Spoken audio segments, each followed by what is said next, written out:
Hi, Wyoming. It's Harriet Hageman, your representative in Congress. This week I introduced my latest bill, the Backcountry Aviation Protection Act. This bill will make needed changes to FAA regulations in order to protect bush pilots in Wyoming and across the West who are attempting to make off-airport landings in remote areas. At present, a pilot who performs a low-altitude pass to inspect a landing zone can have their licenses taken away by the FAA if they decide the landing area is not safe and decide to land elsewhere. My bill will amend FAA regulations to ensure that pilots who perform these necessary safety maneuvers, as well as other standard training maneuvers, are not unfairly punished for prioritizing the safety of their aircraft and passengers. In a House Judiciary Committee hearing, we questioned former Special Counsel Robert Hur about his investigation into President Biden's illegal removal and retention of classified documents. Hur discussed his conclusion that, although Biden not only willfully retained classified documents and shared them with others, including his ghostwriter for a book for which he received an $8 million advance, he shouldn't be charged because he is an, quote, elderly man with a poor memory, end quote. Hur made it clear that he did not exonerate Biden of his unlawful acts, but that he exercised prosecutorial discretion based on the fact that Biden was not fit to stand trial for the crimes he clearly committed. My question is, if Biden is not competent to stand trial, then how is he competent to run the most powerful country in the world? That is a legitimate question that hasn't yet been answered.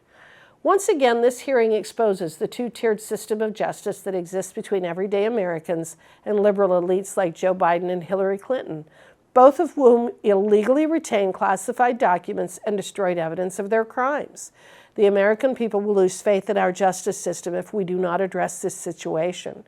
Through our work on the Judiciary Committee and Select Committee on Weaponization of the Federal Government, I hope we can do just that. We also held two major votes on the House floor this week. H.R. 6276, the Use It Act, which requires that office space owned or leased by federal agencies must maintain a utilization rate of at least 60%. At present, most federal agencies are using only 25% of their office space, in large part due to their massive levels of telework and work-from-home policies. Some buildings have utilization rates as low as a mere 9%. The Use It Act will require agencies to use or lose their space, consolidating offices to achieve a 60% utilization rate, or in getting rid of the space altogether. Two of my amendments were included in this bill. The first will require a report on the impact telework and remote work are having on the use of federal building state.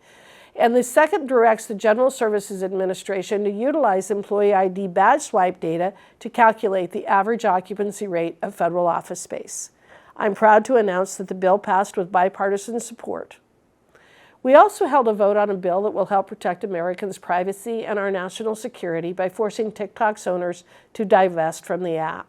Hundreds of you have called in to share your thoughts, and I greatly appreciate your input as I decided how to vote on this bill. To be clear, this legislation does not ban TikTok. Instead, it requires that TikTok's parent company, ByteDance, which is controlled by the Chinese Communist Party, abandon its ownership of the app. TikTok collects massive amounts of personal data and allows for significant access to mobile devices, and through ByteDance, the Chinese government is able to use this data to manipulate and spy on Americans. This poses an immense national security risk and could allow China to spread propaganda and lies, steal highly sensitive personal information from Americans, and interfere with our elections. We cannot allow the CCP to control our land, food, technology, or data, and that is why I voted in favor of this bill. For a full list of my votes each week, in-depth discussion on the issues facing Wyoming, and information on our upcoming town hall and events, please subscribe to my newsletter, The Wyoming Roundup, through my website, hageman.house.gov. You can also follow me on social media at Rep. Hageman. Thank you again for spending a few minutes learning about this week in Washington.